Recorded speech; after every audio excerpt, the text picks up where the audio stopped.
Eu sou Marcelo Trota, sou atual presidente da Associação Brasileira de Fotografia. Trabalho como diretor de fotografia há 20 anos, fazendo longas-metragens, comerciais, videoclipes e séries de TV. Os meus últimos trabalhos foram a terceira temporada do Psy para a HBO. Eu acabei de fazer a série Assédio, que vai ser por uma plataforma nova da Globo, com a Maura Maltner, mas produzida pela O2 Filmes. Eu tenho uma trajetória um pouco ímpar para diretores de fotografia, que normalmente começam vindo do departamento de câmera, ou departamento de elétrica, né?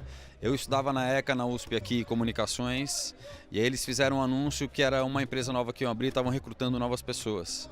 E aí eu cheguei para essa seleção, era MTV. Então, nascente, eles resolveram ter funcionários que fossem jovens, que pudessem ser tipo o público da MTV. Eu entrei na última função, que era operador de VT. Naquela época eu fazia cópia de uma fita para outra, mas eu era um jovem muito atirado, era uma comunidade muito legal das pessoas que estavam ali. Eu comecei a editar rapidamente em 6 meses, e aí depois comecei a ser produtor executivo de chamadas e tal, e fui trabalhar com um diretor. Fui trabalhar com ele como assistente de direção e editor, mas ele fotografava seus próprios projetos. Então eu aprendi direção de fotografia com ele. Passar por todas essas áreas foi uma coisa muito útil na minha vida. E na verdade, elas são todas braços da mesma coisa, né? Mas é que eu me apaixonei por essa coisa da variedade na direção de fotografia, né? De você filmar em vários lugares diferentes, com vários diretores diferentes. Então te obriga a sempre estar atento e aprender um método novo, né? E você vai fazendo uma espécie de um catálogo, né? Um livro com todos os métodos que você aprendeu e todos os lugares que você já foi, que você talvez jamais fosse se não fosse trabalhando numa filmagem, né? Então foi isso que me apaixonou, assim, mas... eu como diretor de fotografia continuo sendo assistente de direção, continuo sendo editor. Então esse background como assistente de direção, montador e supervisor de efeito especial tem uma utilidade enorme no meu trabalho como diretor de fotografia. Dentro de todos esses métodos eu acho que eu não tenho um preferido assim, porque cada projeto pede uma coisa mesmo, né?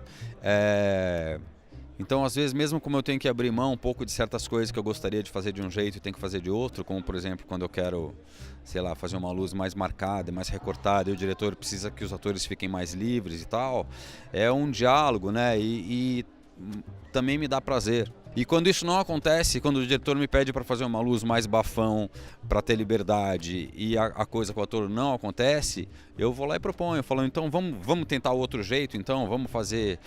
E eu acho que o prazer mora na boa relação com o diretor.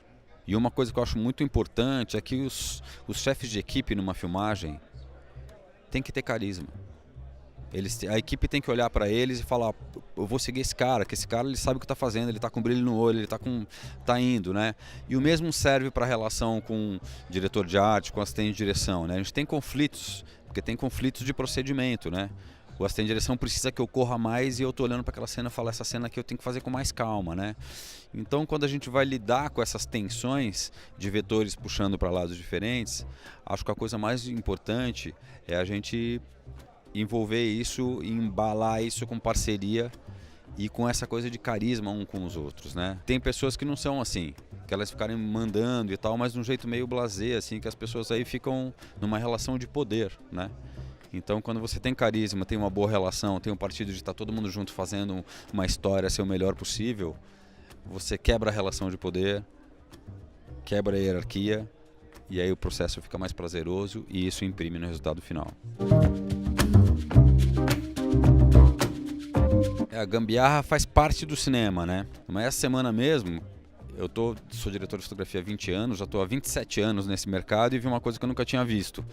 O maquinista estava colocando um pano branco, que eu estava fazendo filme de carro comercial, um pano branco enorme no teto.